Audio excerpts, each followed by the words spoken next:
Excuse me.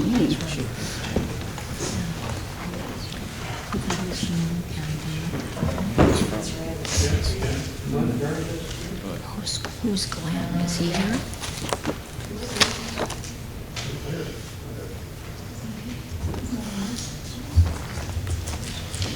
Glenn Kerr, if you're around here, please come forward. Who's the other? I want to thank you all for coming here this evening. We put together a candidate forum so people have an opportunity to listen to where candidates stand on a variety of issues. This candidate forum is being brought to you by the Sanders County Republican Central Committee. I'm the elected chairman of that committee. The committee consists of a precinct man and a precinct woman from the 9 precincts in Sanders County. This is our third candidate forum. We had one in Knoxon 2 weeks ago. We had one in Hot Springs last week. We're having this one here tonight in Thompson Falls. And we're also having a candidate roundup on Saturday down in Plains at the Plains Bible Chapel. That candidate roundup is going to include Steve Daines, who's going to be there, Congressman Ryan Zinke, Governor candidate Glenn Gianforte, and his Lieutenant Governor candidate. Matt Rosendale is running for auditor. Elsie Armston is running for Superintendent of Public Instruction. And Bob Lake, who's on the Public Service Commission.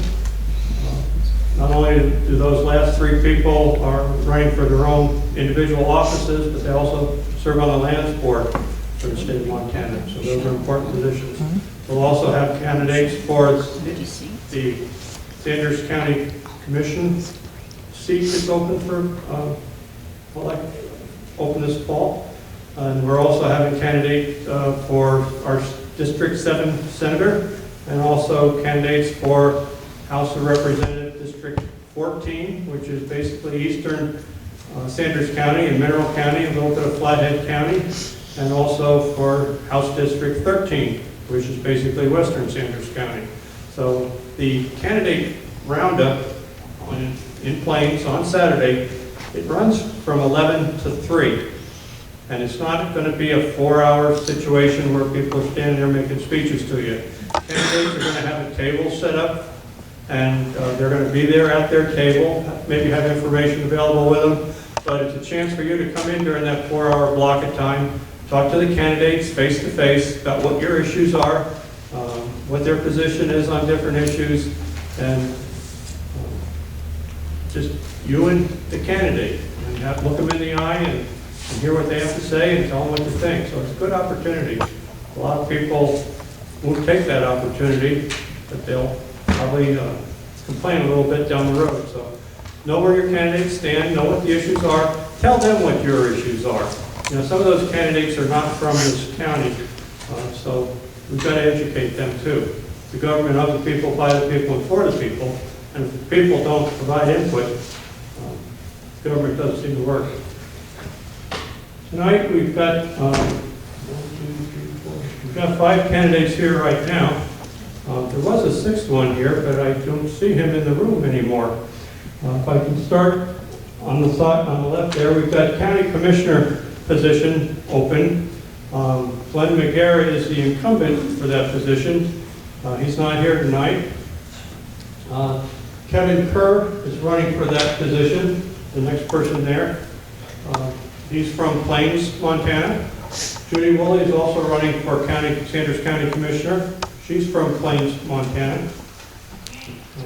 Jennifer Fielder is running for re-election to State Senate District 7 for mostly Sanders County, Mineral County, and a little bit of the western part of Flathead County. Glenn Farron, who was here earlier, is not in the room right now. He's also running for Senate District 7. Glenn is from St. Regis, Montana. Bob Brown is running for re-election to House District 13, which is basically western Sanders County from about Wheatsville to the west, to the Idaho border. And Charles Woolley is running for House District 14. He's running against Denley Loki, who is not here. Senate District, or House District 14 is basically eastern Sanders County from about Weeksville, includes Plains, and heads east to Highway 93, and it also includes Mineral County. The format that I've got set up for tonight's meeting is there's a series of questions, and each of the candidates has got a 3x5 card. One side of the 3x5 card says yes, and the other side says no. Oftentimes, usually in the legislature at least, when you're voting on something, you get to vote yes or no, and there's not a maybe, there's not a depends, or anything like that. So when I ask the question, the candidates will hold up their 3x5 card, and it'll either say yes or no to show how they would vote on that particular question. And then after that happens, I'll ask the candidate, I'll say, okay, you voted yes because, and let them have time for a brief explanation of why they would vote that way, or you voted no because, and let them give that explanation there. These questions have come from a variety of sources. Most of them have come from other candidate forums in Flathead County and Mineral County. They seem like they were good questions that were relevant to our area or the state. Some of them have come from ballot initiatives, which are being circulated for signature gathering right now. Some of them have come from issues which the Sanders County Republican Central Committee has taken stands on during the last legislative session, and we wrote letters either in support or opposition to those positions. So it's intended to have a whole variety of questions on a variety of different subjects, some of them directly pertinent to Sanders County, some of them pertinent to Western Montana, and some of them just to the state in general. But the idea is so that you can get an idea of the principles and the values that these people might have as they answer a whole variety of questions. So with that, I'll proceed.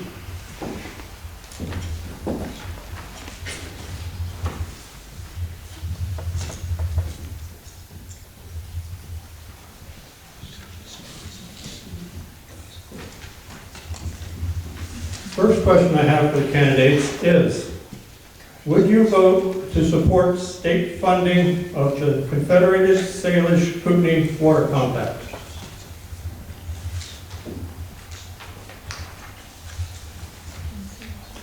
Other way. All candidates voted no. One voted on.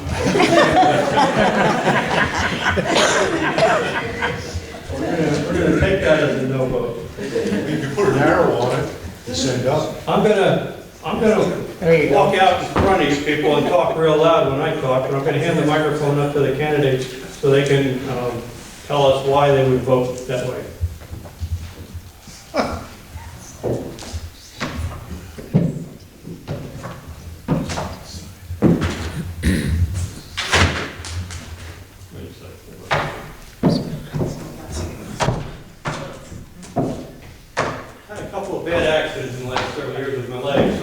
I originally had the tables all set up down here, so I didn't have to try to go up and downstairs. Tell them. Candidates thought that would be better. So, Charlie, you voted no. You would not vote to support state funding of the Confederated Salish Kootenai Water Compact. You voted no. Why? I believe the compact was flawed, and there was some maneuvering that went on that I witnessed in the legislature. One of the worst was when it came to a committee consideration. The committee was not provided a draft of it until the day they were supposed to consider it. The draft was about this large, and they were expected to know what's in it and vote on it in a very short time. It was also during the legislature when it was known that they would have no time to read it. So it's pretty much very similar to Obamacare. You have to pass it to know what's in it, and if you had to do that, there had to be something wrong with it. I also believe that the takings off reservation due to fishing rights to control the water outside the reservation was a very bad judgment on the part of the judicial system to include water rights with fishing rights. Thank you. Bob, you voted no, that you would not fund it. Why?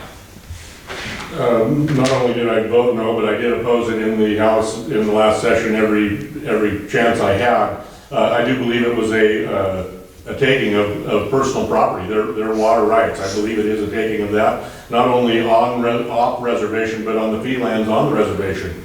And when it gets to the point of state funding of that project, it's another taking. I believe it's taking away from the citizens of Montana to give to a sovereign nation to operate their facility that they should be maintaining. I would not support state funding for the CSKT compact because, first of all, the federal government has a relationship with the tribes, and it's a federal reserved water right, so it is the federal government's responsibility. But secondly, the water compact had a lot of problems with it, and we still don't know what all the problems are. It was a very large and complex document. We were not given the full bill to read. Those of us who tried to read it and study it actually spent a couple of years between it was first introduced and the next time it came back. I worked very hard on it during interim committees to try to get some things straightened out. We did get some things straightened out. It's a little bit better now than it was in 2013, but there's still some very big problems with it, and predominantly it's a taking of people's property rights. It's separating water rights from the land, and that's never been done before, and that's, I believe, a violation of the Constitution. Well, as a county commissioner candidate, it's not something I would get to vote on, but I would not support it for the reasons that have been stated, that it is a taking of personal property rights. And one of the reasons we moved to Montana from Utah was that in looking at purchasing land there, nobody would sell their water rights. They had the right to keep the rights in perpetuity as a family, but that was for family purposes. For this, it's been taken from all of us, essentially, and given to a sovereign nation, and I don't believe that's the right thing to do. It's definitely against the Constitution. I would not support it, would not want to have any funding go towards it. I agree with my opponent. The state basically is out of the picture right now. It's in the hands of the federal government. It is a pact between the tribal and the BIA, which is a federal agency. So again, it does take away water rights for people here in Montana. Next question is, would you vote to repeal Obamacare expansion in Montana?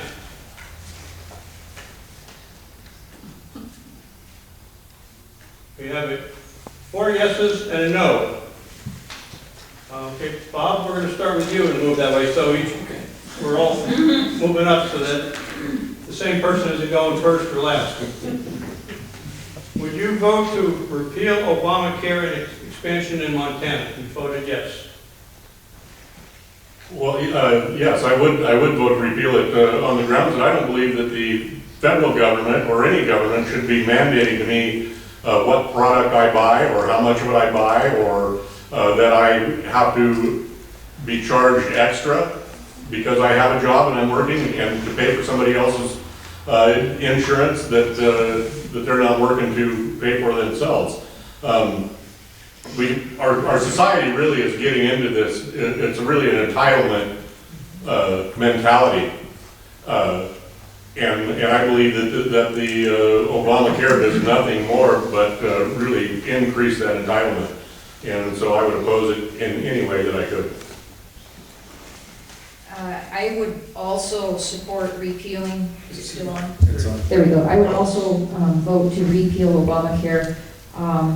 I agree with Representative Brown that the government has no business mandating what products we buy and how we buy them. I believe in the free market system.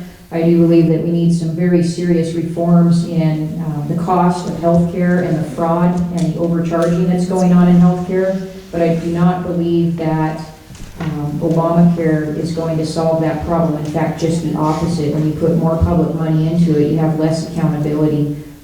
I would support legislation that does decrease the actual cost of health care for all people, but Obamacare unfortunately does not do that. I voted that I would vote to repeal it. It was a bad law to begin with. It had nothing to do with what is in the Constitution, that there's nothing there that says that we must purchase anything, that the federal government can make us do that. It was a bad idea to begin with. It's way too costly. It's damaged a lot of insurance companies at this point and reduced the health care that's available to a lot of people. It was a bad idea to begin with, and it's still a bad idea. Would not support it. I voted no to repeal it. The Obamacare is actually being scrutinized by a lot of states, including the state of Montana. It's a beginning for the healthcare system of the country. It's got lots of flaws, but then any agency as big as it is will always have flaws. I believe there needs to be a lot more done to it. But you also have to hold up people's rights. In the state of Montana, that's their job, is the Attorney General's office. He feels that it's in violation of our Constitution to uphold the U.S., and that's his job. We do need some type of health care for a lot of people who can't afford health care. I think some of the provisions that they left out of it should have been added to it. But for somebody who works in the EMS field, I can see a lot of flaws, but then I can also see a lot of good too.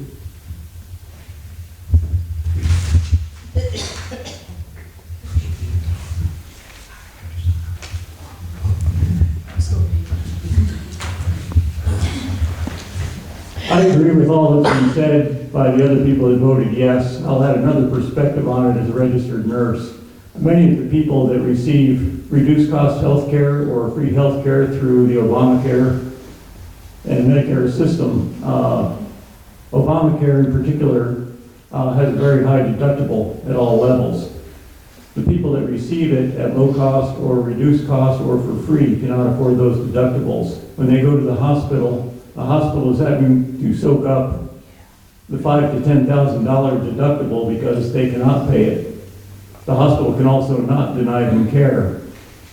What I see long run is if it's not put a halt to, hospitals will begin to vanish and healthcare will be restricted for everyone in rural areas because they simply cannot afford to absorb those costs. Thank you. Next question is, would you vote for closed primary elections? Meaning in the primary election, the one in June, would you vote so that candidates vote on Democrats vote on a Democratic ticket and Republicans vote on a Republican ticket? And we have 5 yeses. Jennifer, you go first. Thank you. Most folks may not realize, but the primary election is the time when the political parties put forth their nominee and make a nomination of their candidate. So traditionally, that's why you get a Republican ticket or a Democrat ticket in the mail when you vote by ballot by mail or when you go to the polls.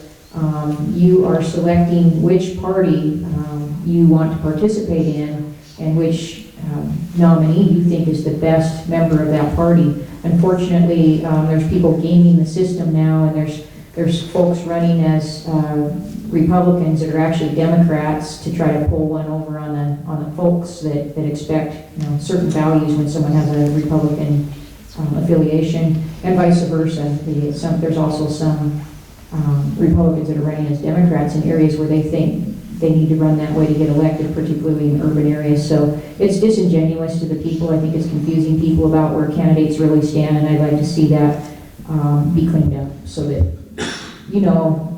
if someone's running as a Republican, they are a Republican. If they're running as a Democrat, they are a Democrat. I would just say it in a more brief manner, and then it just keeps the people honest to their values and willing to demonstrate to other people who they are and what they stand for.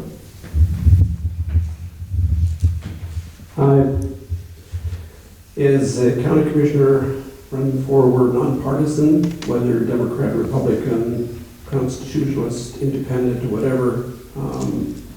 This makes not too much difference to commissioners run. We do have the opportunity to vote for who we think does the best job come in November.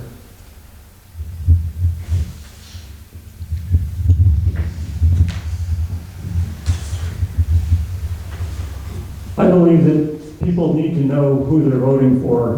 When somebody runs, say, as a Republican, and they're actually a Democrat or hold Democrat values and have not even read the Republican platform, they're pretty much running as a lie, and people will tend to lose trust in both parties when they see people that are not what they say they are running in certain parties. I think it's a disservice to the voters to be seeing this happening in this state, and therefore I would certainly support only Republicans running and voting in the Republican Party and staying with Democrats.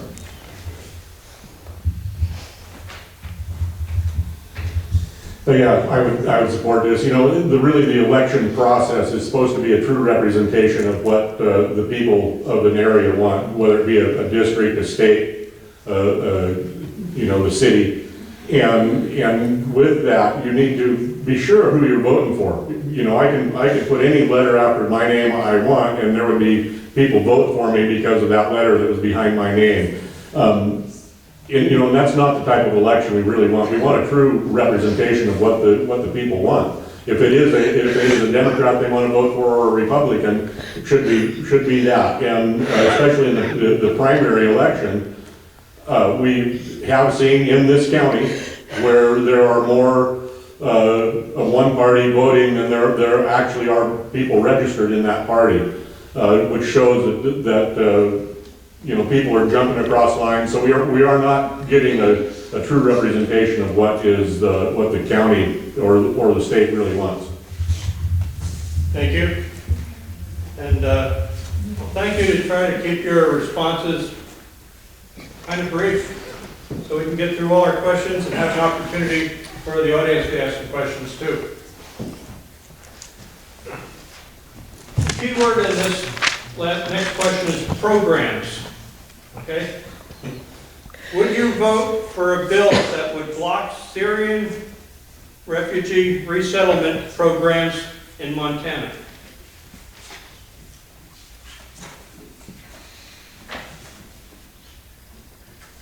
Okay, all candidates voted yes. Briefly, why would you vote to block such a bill? Well, the programs that we're reading about in the news are ones where they're bringing in a lot of people that have sworn to kill us. They don't like Christians, they're willing to behead us. I was hearing today on one program that they actually might do it with a sword, which seems a little kinder, but they might do it with a chainsaw too. So people that have become our sworn enemies, I don't think we should welcome inside our borders for any reason. Not until they're either vetted or we've got a better system of deciding who's coming in. The word programs is why our federal government, we have enough programs, and I believe if somebody wants to come to this country, there's other ways of getting here besides some of the federal programs.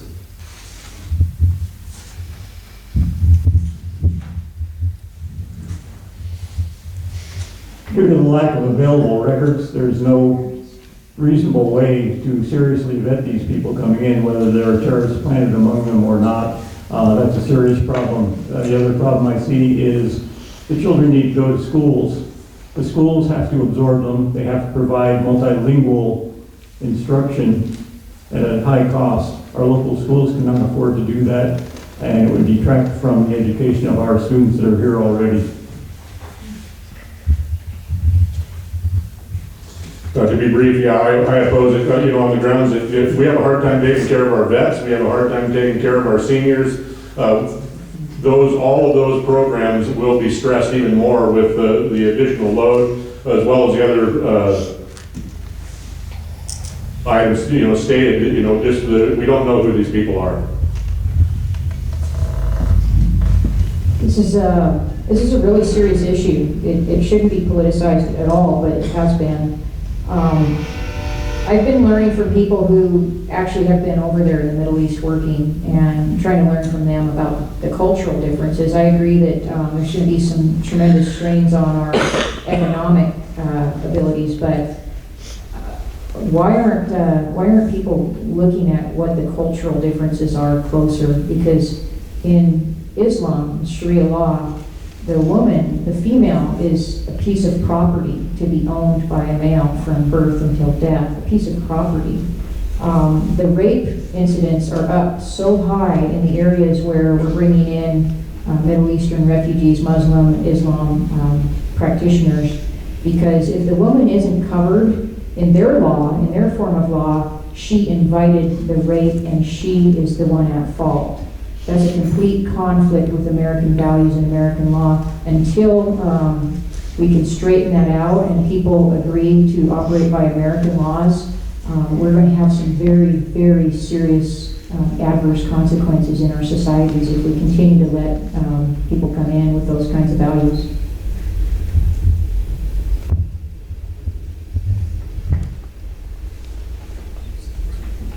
We're going to continue to try to shorten down our responses a little bit.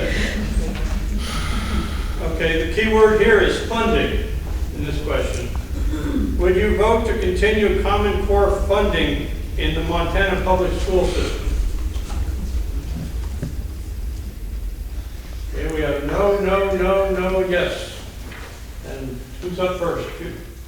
Kevin. Okay. You voted that you would continue to fund Common Core in our school programs because? Our education system is flawed like all the other programs. We do need changes.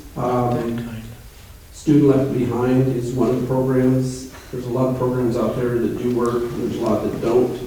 But the teachers, you know, in a local school district should be the one making the decision of what should be taught in our schools, not the government. Thank you. Let's just go back.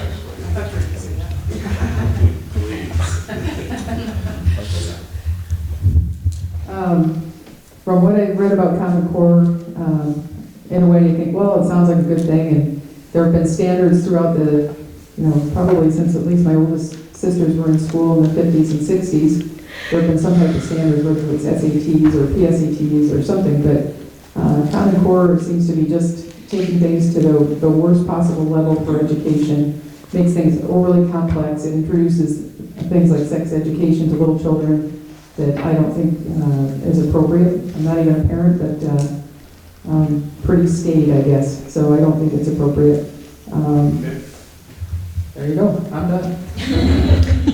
I would not support additional funding of Common Core. I would vote to repeal Common Core funding. It's federal mandates coming down into our schools, and it is very, very troublesome. The types of lessons in the curriculum and the testing standards are largely anti-American. They're teaching things in those standards that would appall you if you looked at them. The parents that I know that have researched this and they've come and testified in the legislature and presented this information, it's actually quite appalling what is being taught to our children in schools. If you're a parent with kids in schools, I encourage you to take a look at it and take a look at some of the differences between real history and what is being taught and emphasized through Common Core programs. It's federal programs coming down and mandating what the teachers have to do and tying the hands of the teachers so that they can't educate the kids well in accordance with the values of that community and that school board. I support local control in our schools.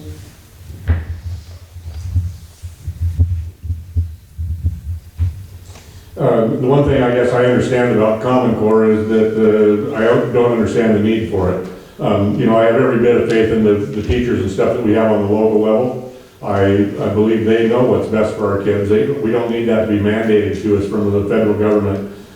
We have some good quality individuals in our school system to teach our kids and really on a personal basis know what is best for them. Many of the things in Common Core contain answers in the tests that amount to nothing more than indoctrination. Local people should be choosing what their students are taught, what their children are taught. Okay. Key word in this next one is funding also. Would you vote to continue the funding of Planned Parenthood abortion clinics?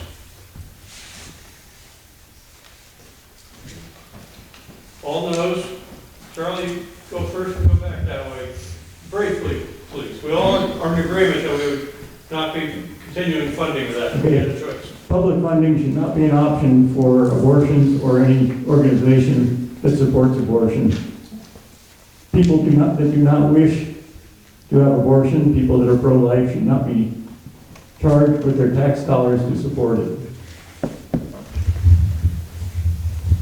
I believe that a fetus is a human. And it is our constitutional right to protect that right to life, liberty, and the pursuit of happiness. I believe they are human, and I believe life is sacred. Well said, Representative Brown. Life is precious. We need to be teaching people to avoid unwanted pregnancies rather than get pregnant and then go get a free abortion and take care of a child in that manner as a form of birth control. And that's what's being promulgated with taxpayer-funded abortions that are offered free to kids. We're not teaching them proper values about abstinence and about conducting themselves in a more responsible manner. It's too easy for them to get in trouble and run off and get an abortion. And there's a big push by the abortion industry to not even let parents have a say in whether their child gets an abortion or not, or even knows whether their child gets an abortion. You have to sign a consent form for your child to go on a field trip, but there are those pushing to allow abortions without parental consent. It's a big money-making industry, and the more taxpayer money we get into it, the less chance we have of making important corrections.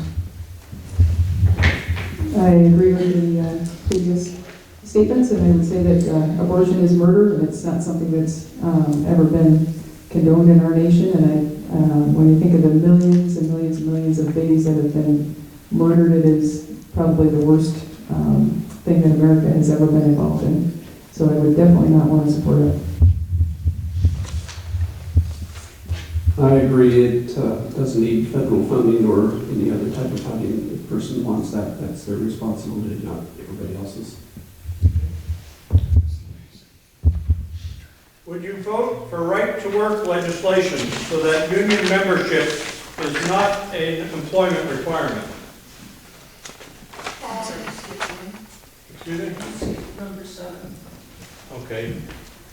Come back to it. Could you repeat that? Sorry.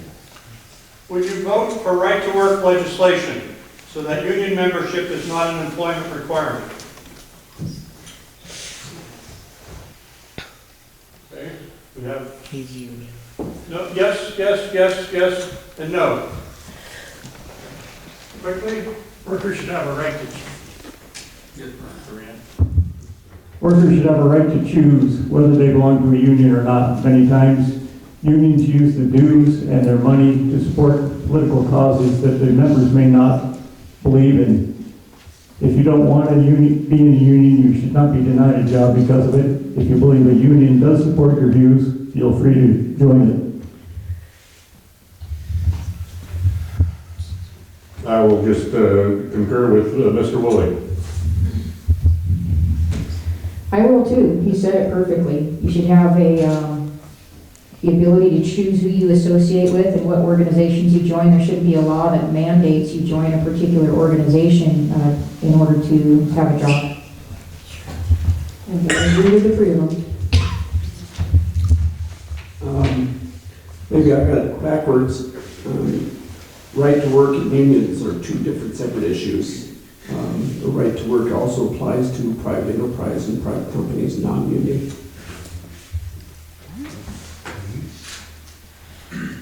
Would you vote to transfer management of federally controlled U.S. Forest Service and BLM lands to the state of to the state? Yes. There are 4 yeses and a no. Bring it back this way, Kevin, if you can. Or Am I first? you go first. I would support the transfer of public lands to the state. I do support it. I believe it's possible. I know that it's been done before. Montana manages about 6 million acres of public lands right now that were transferred to it from the federal government, and we do a great job with those lands. I support better management of our public lands and more local control. We need the people that are affected by those decisions to be able to have a much stronger voice in how our public lands and resources are managed around us, because they directly affect our lives. It doesn't make any sense for people on the East Coast deciding how we run our timber sales or our grazing leases or which campgrounds and trails are opened or closed. Those decisions belong to the people of Montana. I would definitely support the transfer of public lands, and I've had some discussions about that. It's going door to door, and I've had some people say, well, we just can't afford to take on those lands in our state. And I think, why not? I mean, who here would raise your hand if you would say, no, I don't want 1 million acres in my name, thank you.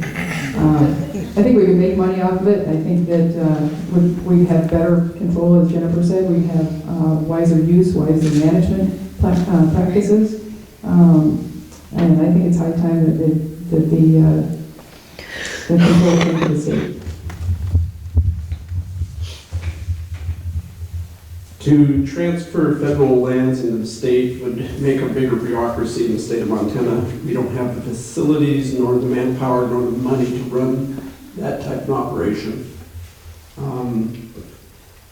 I agree, the federal government and the Forest Service, or actually the Department of the Interior, every time they want to do something, we have the Sierra Club and a few others out there that want to stop every type of logging, which is a renewable resource.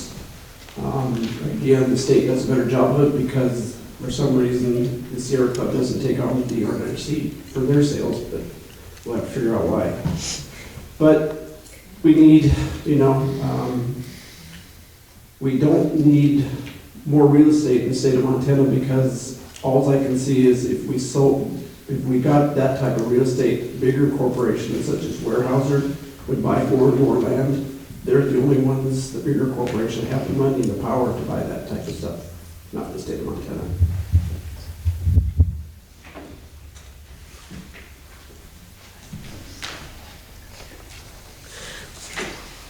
I will contradict you. I'll contradict that statement. Pretty much the state turns a profit on our lands when they're managed. The federal government loses money every time they are available to do a timber sale. As far as sales, in the last legislature, there was a bill introduced to prohibit the sale of lands on the open market, public lands. The same people that claim this is what would happen are the same ones that worked to defeat that bill. Rather disingenuous, I would say.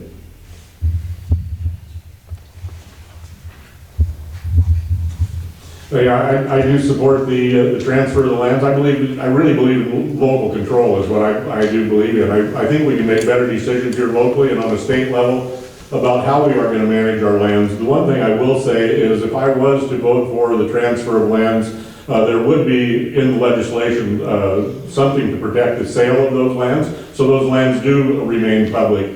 There's a thing out there, and a lot of people are saying that really what it is trying to sell off the public lands, and I can tell you from everybody that I have talked with about this, it is not an issue of making it so we can sell our public lands. It is to get more access for the people of Montana, and that is what would be important to me, and that is what would be in the legislation that would be passed to get my vote. Okay, thank you. Next question. Would you vote to allow concealed carry firearms by law-abiding citizens in the state of Montana without a permit?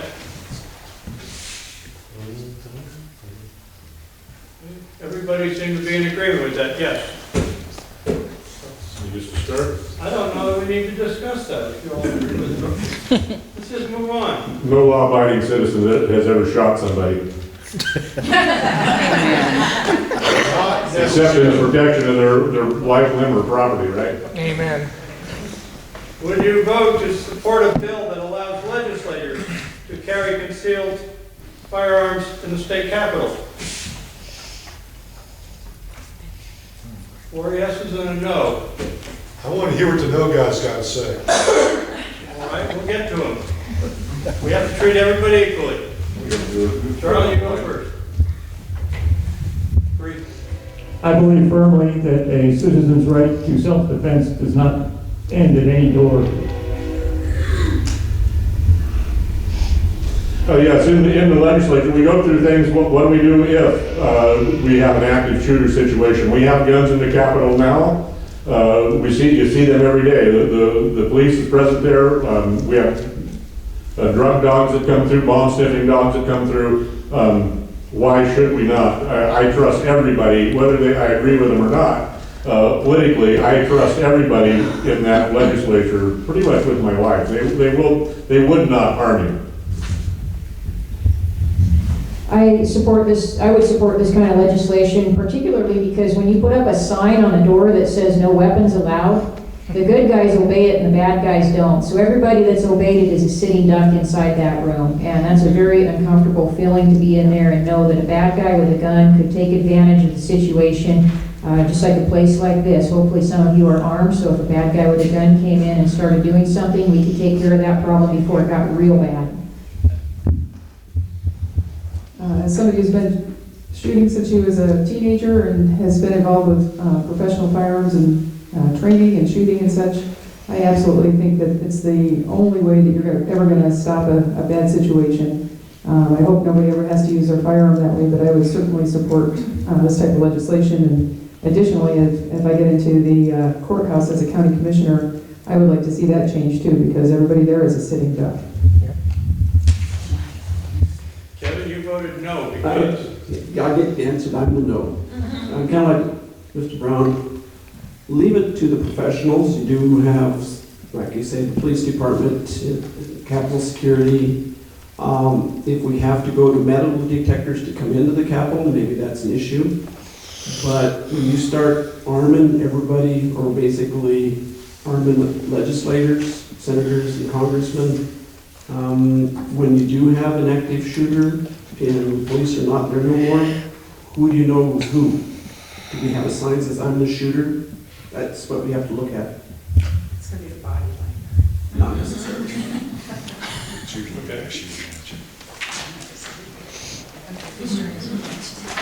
One last time on this issue. Would you vote to support concealed carry by authorized full-time employees in Montana schools, kindergarten through 12th grade? Same yes, yes, yes, yes, and no. Which way are we going? It doesn't matter. You go. I think it's back to me.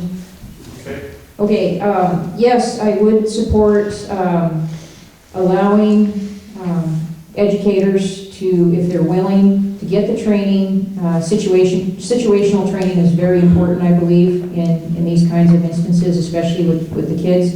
I would like to see very comprehensive situational training for those who would want to carry in the schools, so that they're prepared for any kind of situations, not just an armed gunman and shooting back, but what to do with kids, whether to send them out the window, whether to hide them in a closet, whether there's good security on the front and back of the school, what type of alarm system we have to notify each other of what's going on, notify the authorities and whatnot. I think we need to take school security very safely, given the incidents of manslaughter that we've seen, murder that we've seen going on in some of our public schools. We need to better protect our kids, and pretending like the problem doesn't exist isn't going to make our kids safer. I definitely support it, as Jennifer says, with training. I think that people that already have a concealed carry permit also ought to be able to carry on school grounds. If there is an active shooter, the only way that that's going to be taken care of is with somebody with a firearm. And if you wait for the police to show up, you know how it is in Sanders County. It's a big place. It could be anywhere from 5 minutes. It could be an hour. And in that time, it could be just terrible loss of life, terror, everything else. So, yeah, I think having personnel that are armed on site is probably the best way to handle the potential. Again, I voted no. Thompson Falls has a officer in the school. Plains is in consideration right now. Parts of Sanders County, you take it for granted, yes, there are a long ways between deputies from one end to the other. Schools can get funding for type officers in the schools. To basically, Missoula County now has almost an officer in every school. This, again, when you have an active shooter, leave it to the professionals that do this for a living and go to lots and lots of training besides just going to a handgun show or a handgun class. That it's really a hard decision to make. Again, when your kid is at school, and most of the schools, if I understand what I've under my research that have had problems, none of those schools have officers in those schools where all these active shooting happens.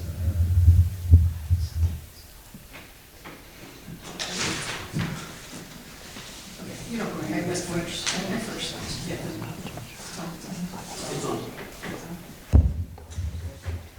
pretty much in an active shooter situation where seconds count, law enforcement will be there in minutes. In a minute or two, it's very simple for an assailant to kill many children. Israel is a prime example. They have a high terrorism rate. The teachers are almost universally armed, and the attacks in their schools are almost nil. I firmly believe that you need armed people on site within steps of the incident rather than rooms away or miles away.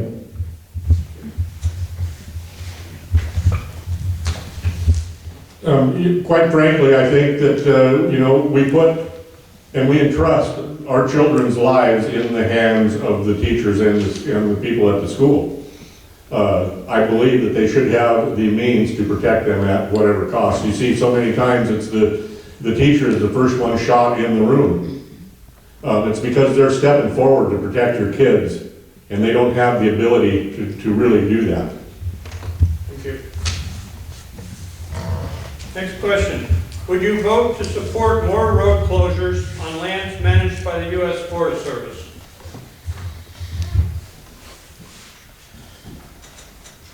Everybody voted no. Can you briefly say why? I like getting out in the woods. I like to berry pick, I like to hunt, I like to have access to the woods. I feel that they are public lands, and having them closed off for the sake of a grizzly bear or the potential grizzly bear population, I think is backwards. I think it's also an insult to everybody that's put their taxes into the surveying of the land, the engineering of the roads, the maintenance, the building of the roads, the maintenance of the roads and everything else, and then they just want to close them off. I think it's all wrong, backwards thinking. I agree. We actually need more roads. There's a lot of benefits to building more roads: fire protection, habitat, bettering. If you've been over to Helena lately, McDonald Pass is a tinderbox waiting to happen. That's why we need more roads, we need more logging. And closing the roads we do have might be a good reason for some reasons, but to block them off totally is not agreeable with me.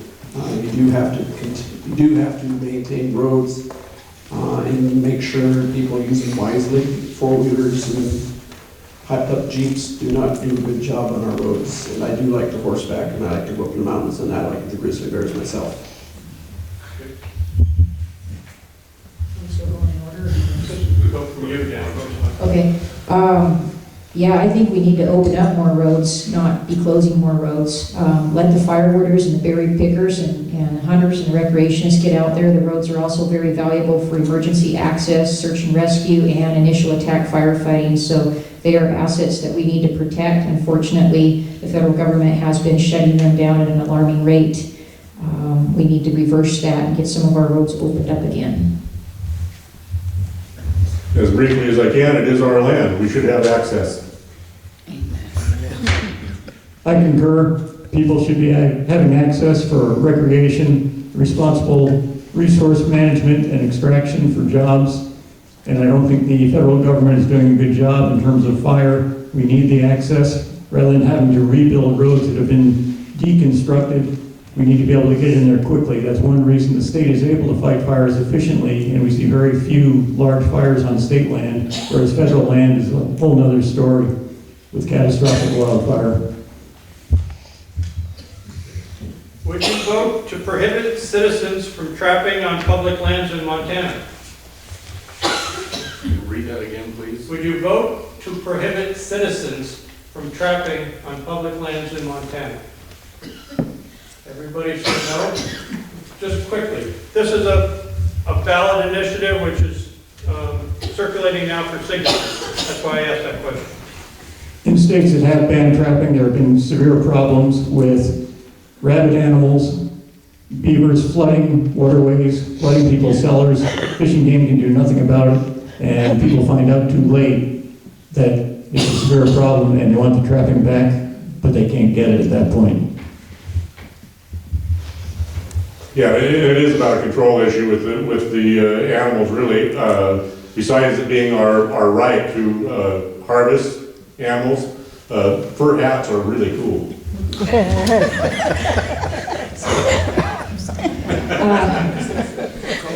No, I would support continuation of regulated trapping. Trapping is a way to manage wildlife population. It's also an important method for testing species to find out where they're at, what types of diseases they're carrying, and it's an important income source for some people that use trapping as a supplemental income source. Also, great skills have to be developed in order to do it. It's not easy to trap, and the fur is quite valuable and it's quite warm. And the countries that benefit from it the most are the coldest weather countries because it's really, really high insulation rate material that helps keep people warm.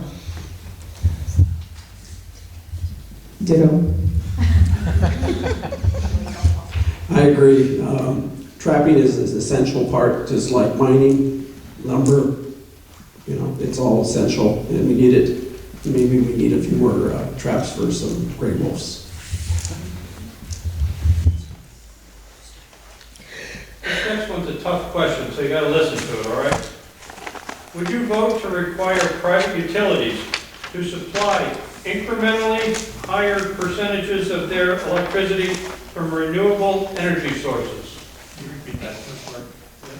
Would you vote to require private utilities to supply incrementally higher percentages of their electricity from renewable energy sources?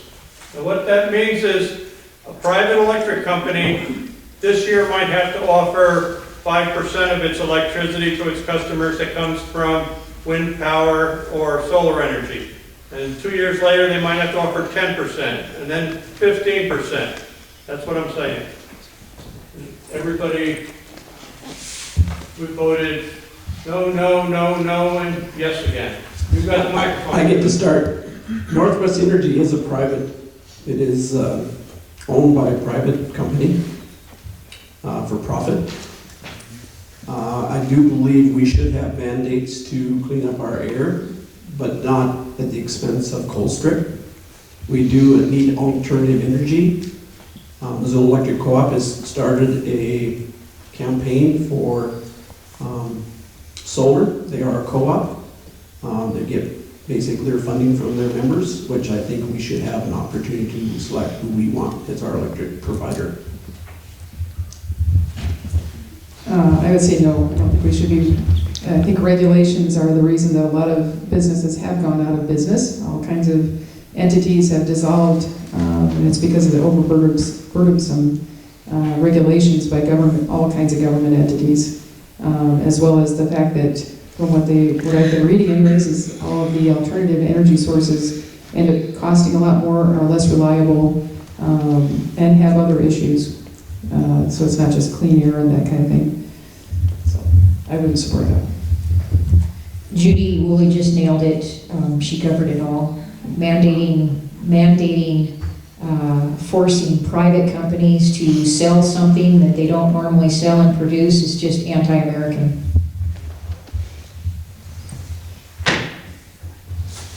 I will agree with the last two as well. You know, to mandate what a company sells, we should let that be driven by the market. And not only that, legislation like that just kills jobs in Montana. We have a coal industry that is really starting to suffer because of legislation like this. And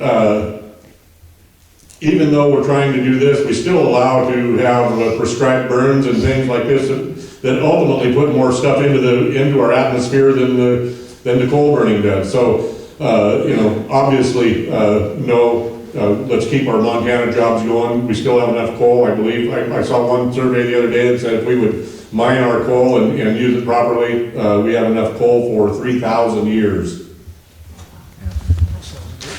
Then what do we do? Currently, solar and wind are inefficient. It's difficult to store that electricity. Most of the times when you have the greatest need for it are the months when it's not available. Essentially, if you want to see bills rise for electricity, go ahead and mandate wind, mandate solar, and it will rise. Next question. Would you vote to support a minimum wage of $15 an hour in Montana? Everybody's in agreement, so real quickly, why you would vote no about a minimum wage of $15 an hour. The open market should dictate what a wage is worth and what certain work is worth. To do otherwise is only to raise rates. Initially, people may think they're getting more money. It then leads to greater inflation. We all pay more, and there is no net gain for that person getting that higher wage. All we get is a greater level of inflation in cost for the rest of the nation.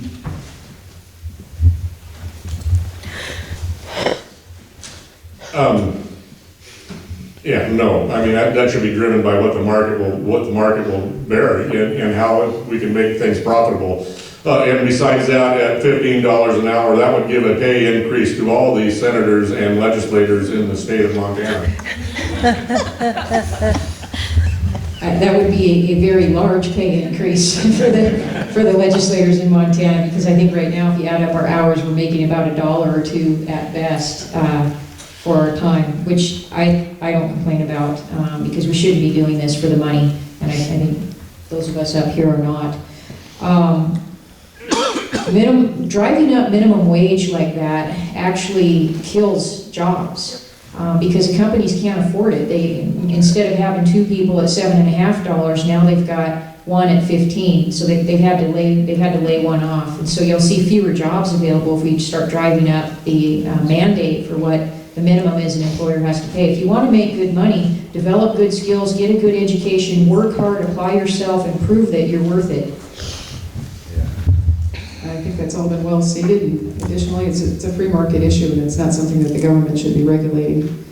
We end up, as a lot of things have happened with the government, once they start regulating things like that, whether it's the cost of so-called health care, it costs too much and we can't afford it. So I think it's the same thing where it's not market-driven. I agree with Mr. Brown. If we all paid everybody $15 an hour in the Senate, we might get a little bit more done, but at least help pay for that.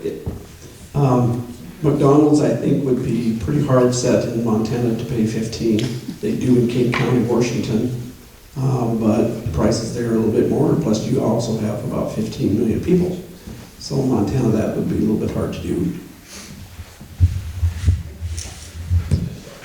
Would you vote for legislation that is supported with climate change justification? Would you vote for legislation that is supported with climate change justification? It's justified because they say the climate is changing. Hold them up again, I'm trying to still see what's going on. Thank you. 4 no's and a yes again.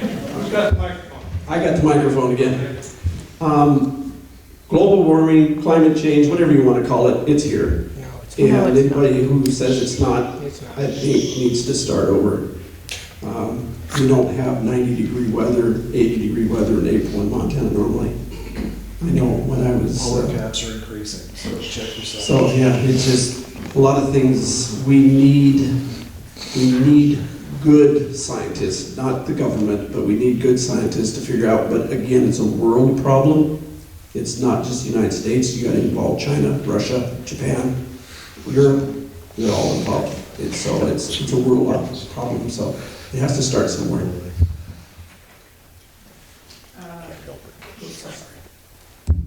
Okay.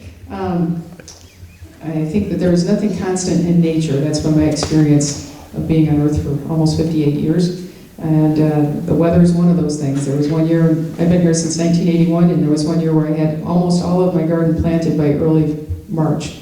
And I just kept holding off on the beans and corn because I thought we might have a frost, and we didn't have another one after that. So every year in Montana is different. If you wanted to lay claim to it being colder, some winters will prove that. If you want to lay claim to it being warmer, some springs will validate that. But no, I don't think it's a real science. I think that we can expect change in nature all the time.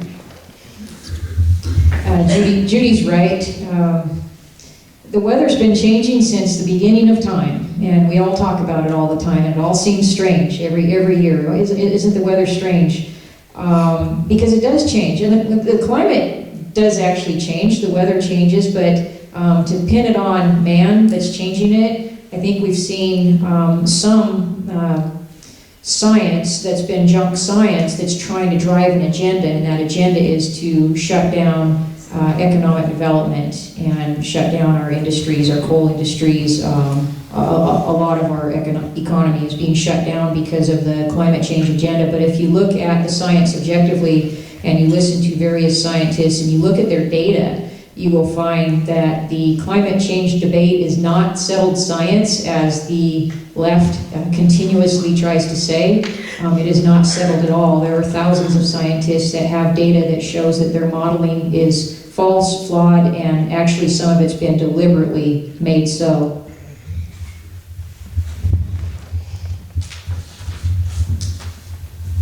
You know, I believe our weather does go through cycles. I seem to remember when I was a kid, we were going into another ice age, and to look at the last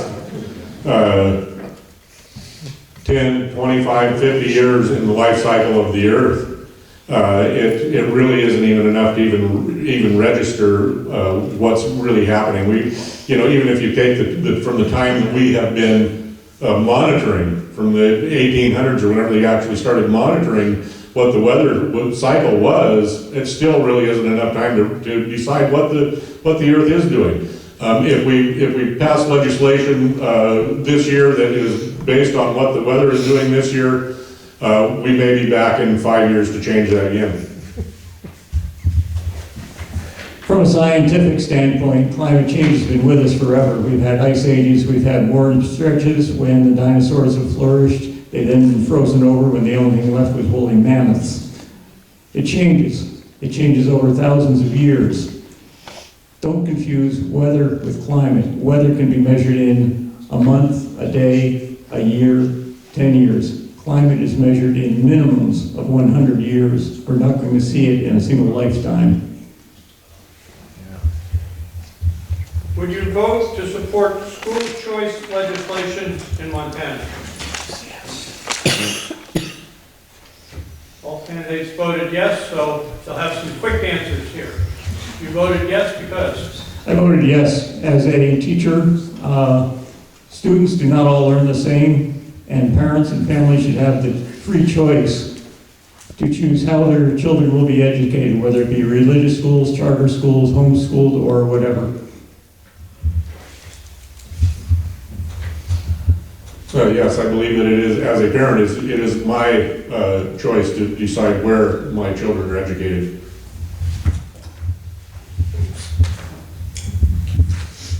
Yes, I think it should be called parental choice. It's the parent's choice to decide where and when their kid is educated, as long as they're getting a good education. Everybody's afforded the opportunity to have a good education. That's part of our Montana Constitution, that all citizens are afforded the opportunity to have a good education. Some kids will learn better in public schools, some kids will learn better in homeschooling or private schools, but it should be up to that family to decide what's best for them. I concur. It's been well stated. Me too. Thank you. This next question is, would you vote to support free-ranging bison in Montana?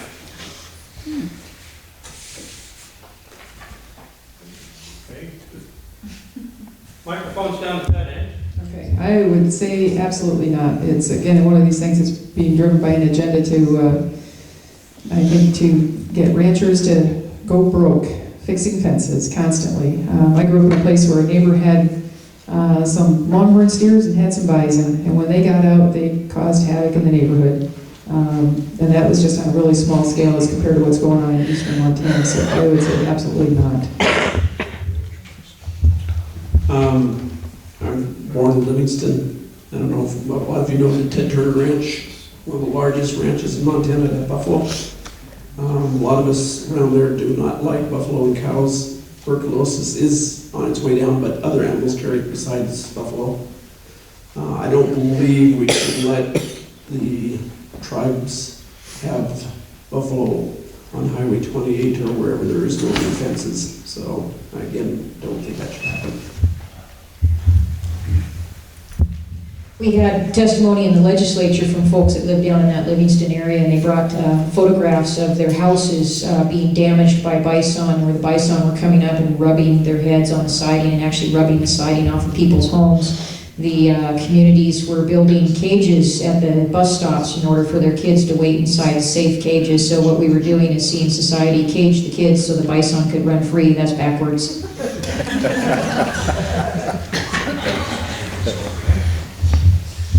Well, the idea of putting one in my freezer is appealing, but really the economic damage that they could get doing, a fence, cattle go through a fence when they want to. A buffalo, you're not going to slow down with just anything. It's going to run through just about anything it wants to. I mean, the economic damage that they could do could be catastrophic. I'll speak from a different perspective. If you introduce free-roaming buffalo to the open spaces, particularly in eastern Montana, that will be the next endangered species like the wolf, and it will be used to drive people off their land. Yeah. My last question is, have you read and studied the U.S. Constitution? Everybody, this is my line. Everybody said yes, so I have a follow-up question. Besides the Second Amendment, what is your favorite part of the Constitution? Amendment number 1 that protects all the freedoms. Right to assemble, freedom of religion, freedom of speech, freedom of the press. Thank you. And Now, the right, besides 1 and 2. and, no, my favorite, you said, and the right to redress the government.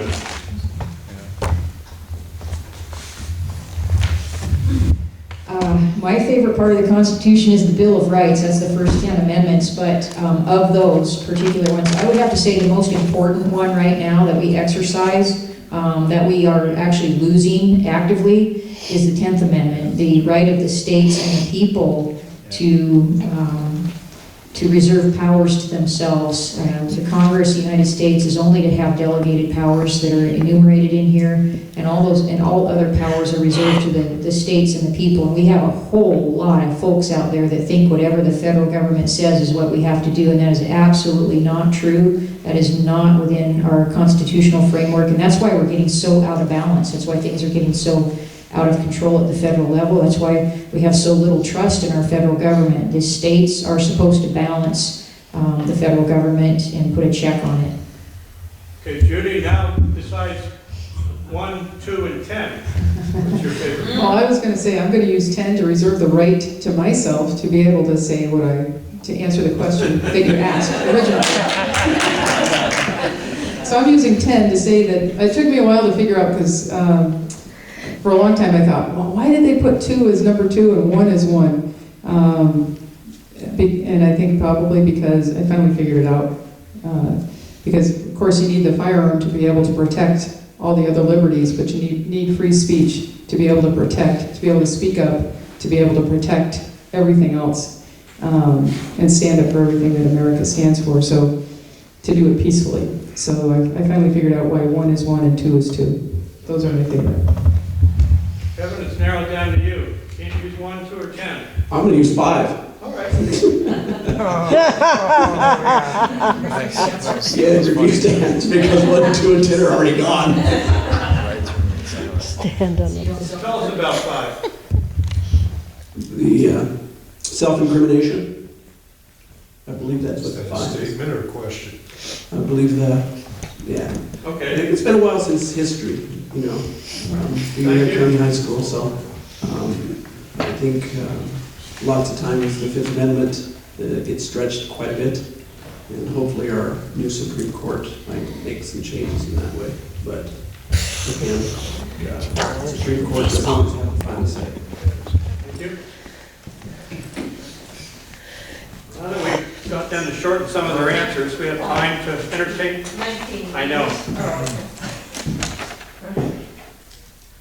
19 was, do you support the Republican Party platform? And for our commissioners, I don't believe it's necessary for them to answer. And the other 3 people, their answers were self-evident, I thought. It is important. I think it's important for the commissioners. But, okay, Nancy wanted me to ask 19. Do you support the Montana Republican Party platform?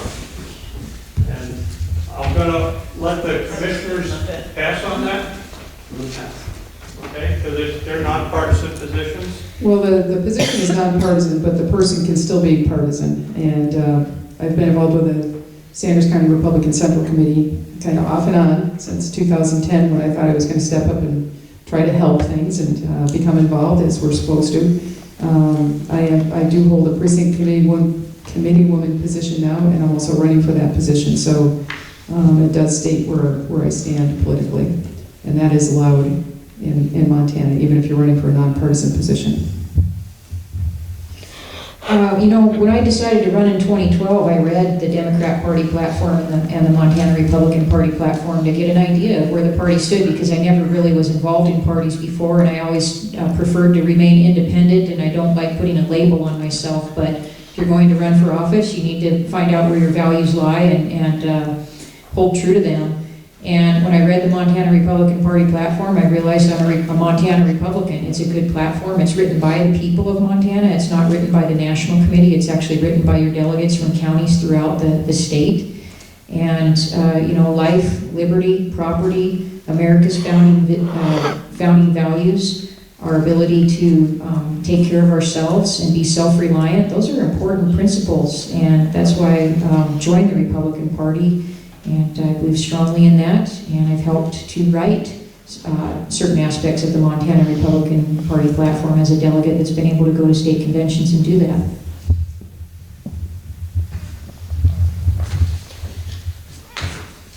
I pretty much, I guess, agree with what Senator Fielder has said. The platform is a representation. I believe in representing what the people ask for. And that, as a Republican, what the Republican Party has asked for is their platform. And so that's why I support it. I support it, I've read it before, but coming into campaigning, when I sat down to write what my beliefs are, I decided, after writing them down, I'm going to go back and check the party platform. And I found, wow, not a problem. Right down the line, I'm in line with it, I'm happy with it, I can support it, not a problem. Thank you.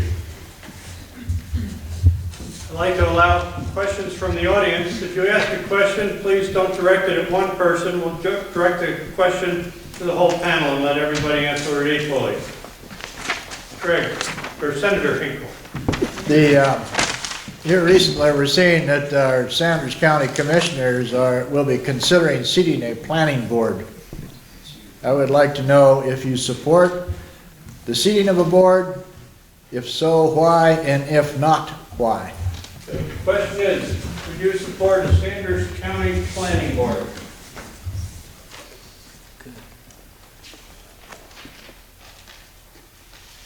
Gotta hold something up, Kevin. Okay.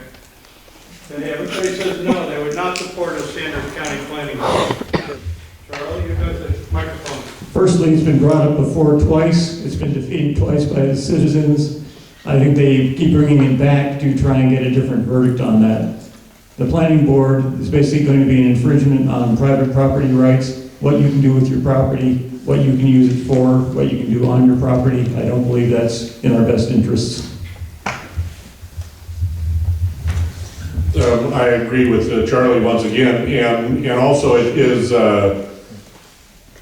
it's a step that it's a box that we're opening. It's one of those things that once you start pushing it forward, first you have a planning board. Well, it doesn't sound so bad. We can make our town look great.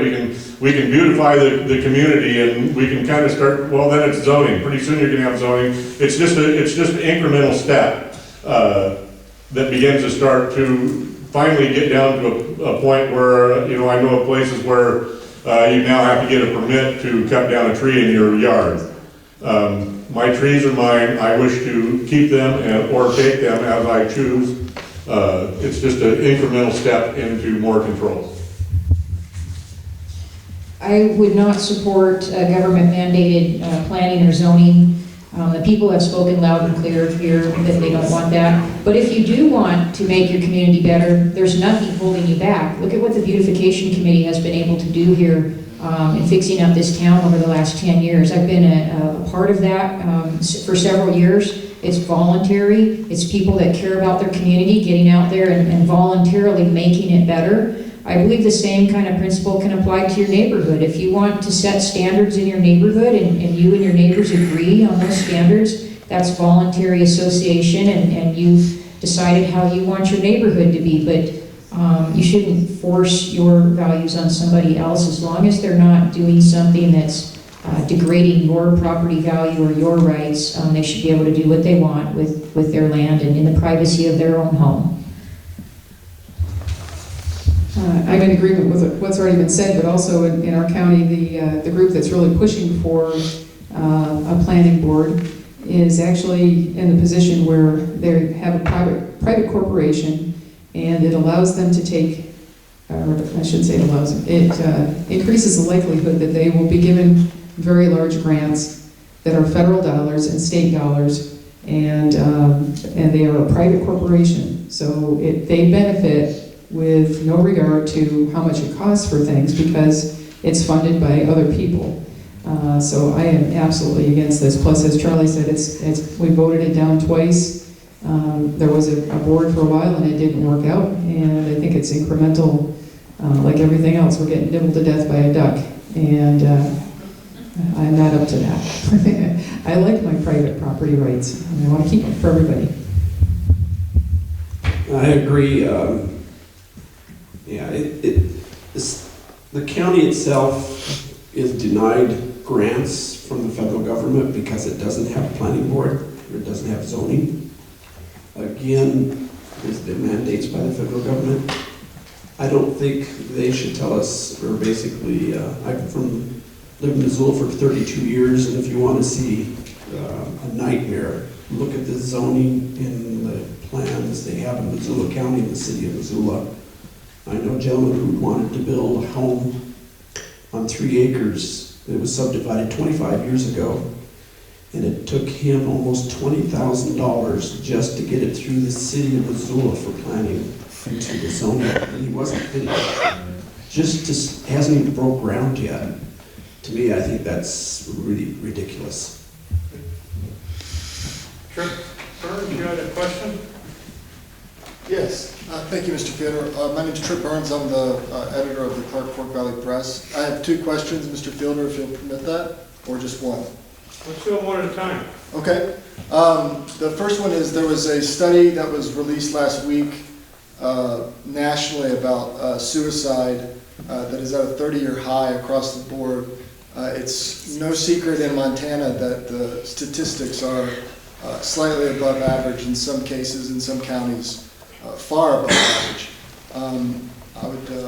My question is, do you care to speculate on the sources of that and a solution, if there is one? So the question is, what? Suicide, speculate on the source or the reason for high levels of suicide and possible solutions. Okay. Do you know why suicides are high and what the solution is? I believe per capita, Sanders County is one of the highest in the county, one of the highest counties in the state. Monroe County is another one. A lot of it is younger people. A lot of it is our military. They're not getting the benefits that they were promised when they enlisted. To cure that, I think we need to take care of our vets, we need to take care of our senior citizens, and we need to put people back to work. I guess I would, oops, sorry. I'll catch on. I would speculate that a lot of it is just depression. There's a lot of people that are out of work. There's a lot of people that don't see hope in life. There's a lot of people that don't realize why they get up in the morning. And I don't want to preach to a choir, but we need more of God in our lives. He gives us the reason to think of ourselves and what we're doing in a day's time, where we're headed in our eternal life. People need to have a reason, and I think without that education in a lot of people's lives anymore, they don't have a sense of hope, a sense of reason. And I think there's the economic depression in our area is also taking its toll mentally and physically.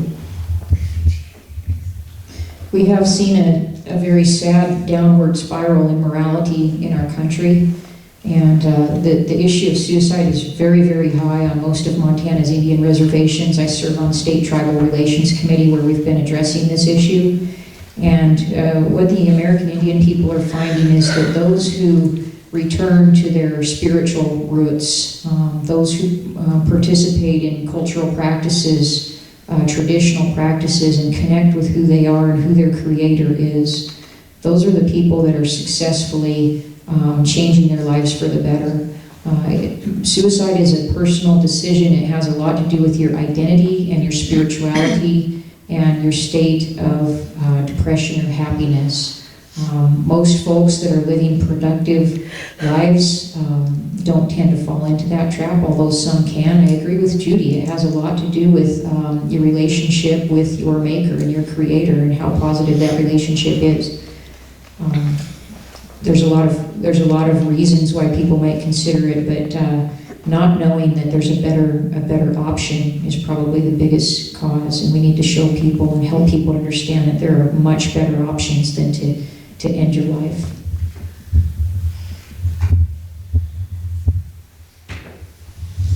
I mean, yes, obviously suicide is a huge issue. It affects so many people. It's not just the person committing the act. It's the people around them and the families around them. You know, and this is one of those issues that it really will pull on your heartstrings in the legislature. Do we fund more suicide prevention programs? And how will those programs work? You know, and myself, I don't necessarily believe more programs are always the answer.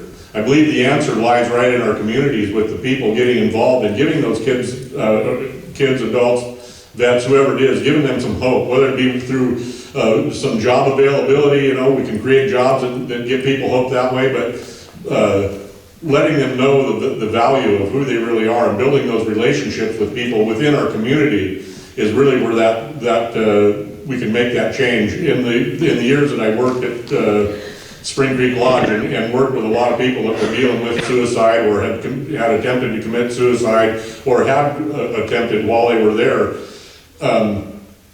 We had one girl that she was there because her mother had committed suicide, and then she had attempted it herself, and so they put her in a program away from her family and stuff. So. But one of the toughest things I ever had to do in that job was wake her up at about 2:30 in the morning and tell her that her father had also committed suicide. And so it is something that does touch very deep to our heart. But the thing that made the change in those kids' life was building the relationship with them on a personal basis and knowing that they had hope and they had somebody that cared. And I think that's the best thing that we can do to change that in our state. I'll continue a bit with that thought. Helplessness, hopelessness are the foundation of suicide. Without employment, with a welfare economy, with unemployment, people begin to experience that. The next comes dependence on drugs and alcohol. That's a downward spiral. Suicide ensues from that. This country was founded as a nation under God. Until it becomes a nation under God again, we're going to have that hopelessness. When all else fails, when your economy is low, when you're out of money, when you're out of work, a dependence on God helps people maintain stability, prevents that hopelessness and helplessness, so they can overcome that, they can get back to work, pull themselves up and get going. This country was founded on the principle that this form of government was only meant for a righteous and moral people. With any other system, this nation cannot work with any other people running it or inhabiting it. Thank you. Church, you had a second question? Yes. Before you ask it, though, I'd just like to mention that Trip Burns here is with a Clark Fork Valley Press, and he was to the candidate forum in Knoxon and in Hot Springs, and again here in Thompson Falls. My dad always said 90% of life is showing up. So thanks for showing up and following these forums. Your next question is? It's one that I asked at the Knoxon one, but, and I'm not sure if it's been addressed yet. But one of the ballot initiatives that may be offered to voters in the county and in the state, and in the spirit of Senator's 10th Amendment preference, should marijuana be recreationally allowed in Montana? Okay. This would be, no, should marijuana be recreationally allowed in the state of Montana? Recreationally? That was the question was? You said right. Should it be recreationally available? Well, legalized. Legalized. For recreational purposes like Washington State and Colorado. That's what Should we marijuana be legalized? look good there, isn't it? As recreational, he said. For recreational use? How long do I have to answer that one? Okay, I've done a lot of thought on this. As a registered nurse, I've had experience with medical marijuana in the true sense, in a capsule form, refined with a known dosage, in controlling a lot of discomfort, nausea, vomiting, particularly in cancer patients. It can be very effective in that respect. So in the far end, the federal government right now has it classified as a class 5 narcotic, far beyond morphine, Demerol, things of that nature, which is patently ridiculous. It should be something, in a medical sense, reduced down to other analgesics where it's available by prescription in a refined form. One of the reasons it isn't is because the pharmaceutical industry cannot patent it and make a lot of money off it. On the other side, recreational marijuana, as it currently is, law enforcement cannot handle the number of people, just as in prohibition with alcohol, that intend to use it and do use it. It would simply clog up the judicial system with no great effect, because there are quite a number of people that do use it and do want to use it, just as they did alcohol during the prohibition years. So law enforcement is pretty much stymied at this point as far as dealing with recreational level marijuana. On the other hand, if it is legalized, you're going to need to regulate it as you would alcohol. There are going to need tests to be able to determine blood levels, intoxication levels, to determine driving or operating machinery while under the influence. Those are not in effect yet. Also, for those that want to use it, if you want it legalized, it's also going to be taxed just like alcohol is.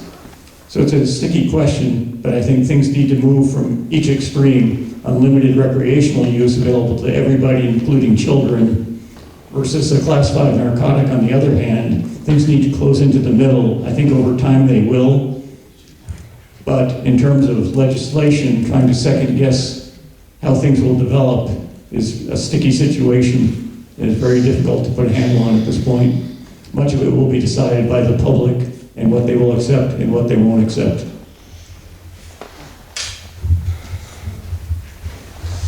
I believe this is something that eventually will be passed by citizens' initiative. I think if it was on the ballot, I believe it probably would pass. I believe the state, on the state level, should be taking a look at how, doing a study on how it is then we are going to regulate that. If and when it does pass, we should be prepared. We shouldn't go into that like Washington and Colorado did with kind of blind in how they were going to do that. Keep some control on it. The one thing I do think that really needs to be addressed is, and it's the same thing with alcohol.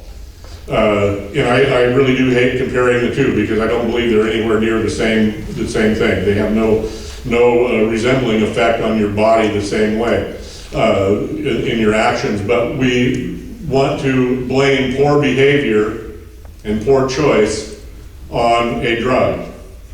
We want to blame it on marijuana. We want to blame it on alcohol. It is not the marijuana and the alcohol. It is the person that is making that poor choice. And that's just what our society continues to do, is somehow find a way to condone the poor choice and take the pressure off the people from making the right choice. And I believe really representing that as what it is a poor choice in your life and how you use those products and in our community is really what should be addressed.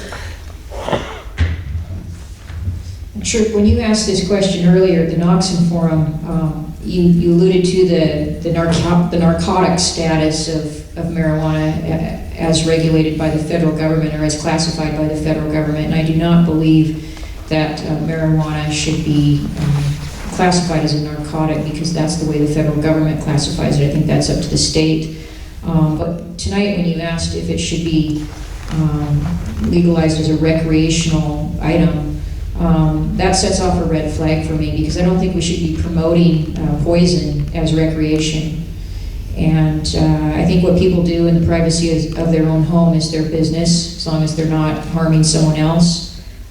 So I'm not a proponent of heavy-handed laws that would put people in prison for utilizing marijuana in their own privacy.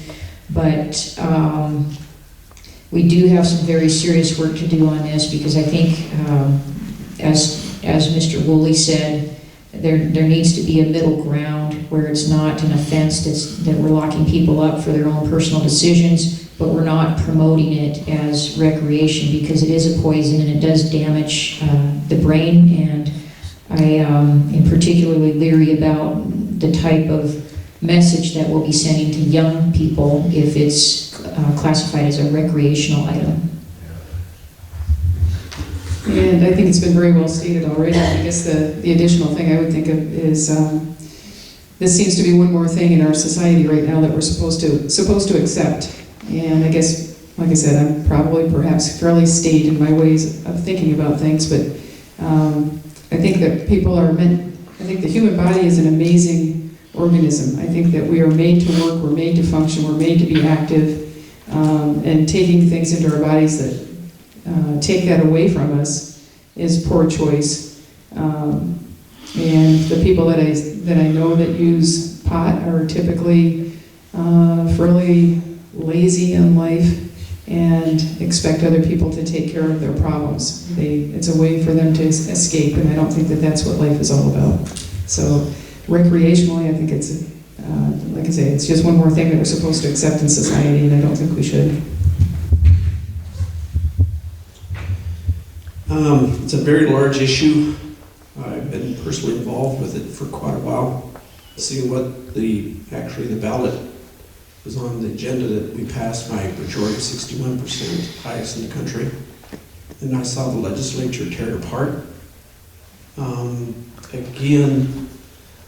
This is an item that man did not create. This has been on this earth before man. So if we have to talk about who created it, was actually God. And I haven't found anything on the earth yet that God created was bad for man. Alcohol, tobacco. So, I mean, these are all items that in the wrong hands, in the wrong dosage, create havoc. We have the war on drugs.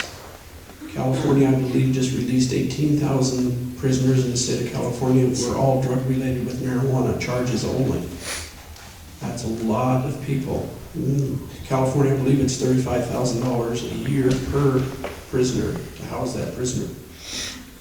Tax it, like in California, Oregon, Washington, Colorado. Again, they tax it just like they do alcohol and tobacco. Also, regulation.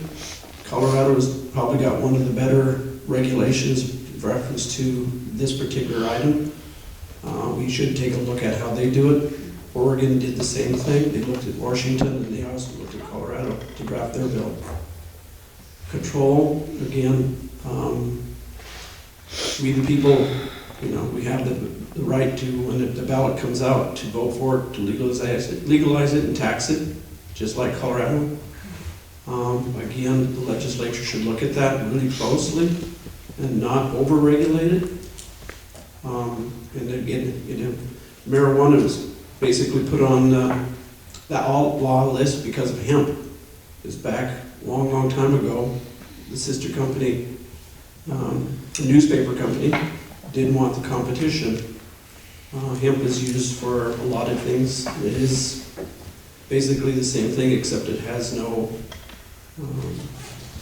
toxins. Or basically, hemp is made for paper, and that's why it was changed the way it was back in the early 30s. Just a second. I don't want to neglect this audience, because I did give the opportunity in Knoxon and Hot Springs. Our county Republican Central Committee is offering off 2 555 round boxes of .22 ammo. And That would be Second Amendment, right?